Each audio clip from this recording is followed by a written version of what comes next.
अस्सलामुअलैकुम वरहमतुल्लाहि वबरकातुहू। नाज़रीन, मुसलमानों में नबूवत के बारे में जो इख्तलाफात हैं वो ये हदीस ख़त्म कर देती है।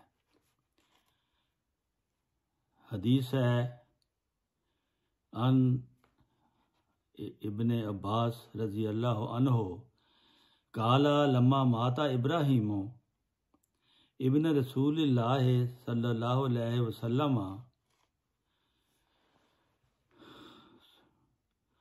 वकाला इन्ना लाहू मुर्ज़िअन फिल जन्नते वलौ आशा लाकाना सिद्दीक़न नबिया वलौ आशा ला उतिकत अखवालुहु किबतो वमस तरक्का किबती। ये इब्ने माजा की हदीस है।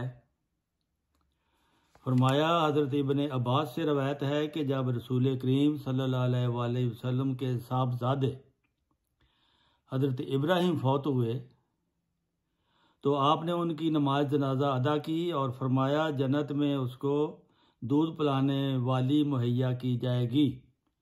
बहुत छोटी उम्र में फौत हो गए थे। अगर यह जिंदा रहता तो सच्चा नबी होता और उनके ननियाल जो मिस्र के कुब्ती हैं आज़ाद किए जाते और कोई भी कुब्ती गुलाम ना रहता, यानी कुफर की गुलामी से रहाई पाते। ये रवायत मसनद अहमद बिन हम्बल में दूसरी सनद से हज़रत अनस बिन मालिक से मरवी है और इसके सब रावी अब्दुर्रहमान बिन महदी, सफियान बिन सईद, इस्माइल बिन अब्दुर्रहमान इसको बयान करते हैं। ऐत खातमुन नबीयीन 5 हिजरी में नाज़िल हुई थी, जबकि इब्राहीम की वफ़ात 8 हिजरी में हुई। नबी करीम सल्लल्लाहु अलैहि वसल्लम ने ऐत खातमुन नबीयीन के ये माने समझते, अगर नबी करीम सल्लल्लाहु अलैहि वसल्लम ये माने समझते कि आइंदा हर किस्म की नबूवत ख़त्म हो चुकी है तो अपने बेटे इब्राहीम के बारे में ये फरमाते कि बेशक इसमें नबूवत की इस्तेदादें मौजूद थीं, लेकिन चूँकि आयत खातमुन नबीयीन नाज़िल हो चुकी है इसलिए अगर वो ज़िंदा भी रहता तो नबी ना होता। लेकिन आपने तो इसके बरअक्स ये फरमाया कि अगर इब्राहीम ज़िंदा रहता तो सच्चा नबी होता। अब खातमुन नबीयीन के वही माने करने पड़ेंगे जो मशहूर हनफी आलम मुल्ला अली कारी ने फरमाए हैं कि अगर इब्राहीम ज़िंदा रहते तो हजूर सल्लल्लाहु अलैहि वसल्लम के ताबे और उम्मती होते और हजूर सल्लल्लाहु अलैहि वसल्लम का ये कौल आयत खातमुन नबीयीन के हरगज़ मुनाफी ना होता, क्योंकि खातमुन नबीयीन के ये माने हैं कि आपके बाद कोई ऐसा नबी नहीं आएगा जो आपकी शरीयत को मनसूख करे और आपकी उम्मत में से ना हो।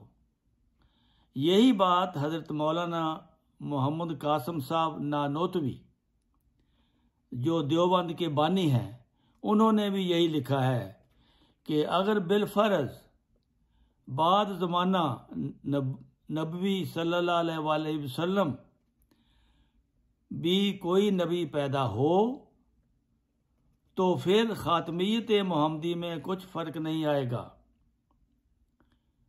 हदीसें तो ये कहती हैं और मौलवी कुछ और कहते हैं।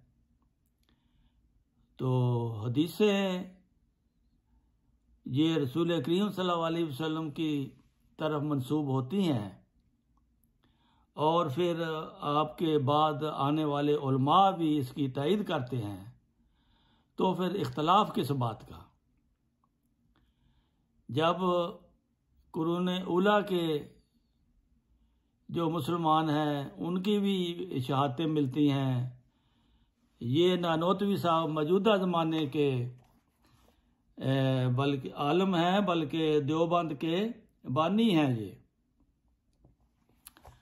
और देवबंदी भी उनकी बात मानने के लिए तैयार नहीं है, हालांकि उनके ही सरबराह ने इसकी ये तशरीह की है कि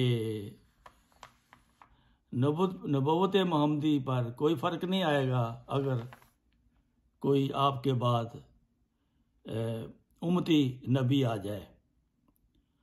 तो ये खामखा का झगड़ा है, बात कोई भी नहीं। अगर ईमान रखते हैं हम रसूल करीम पर और कुरान करीम पर और अपने बुज़ुर्गों पर कि उन्होंने तशरीह सही की है, तो फिर इख्तलाफ तो ख़त्म होना चाहिए। अल्लाहुम्मा सल्ली अला मुहम्मद व बारिक वसल्लम इन्नका हमीदुम मजीद।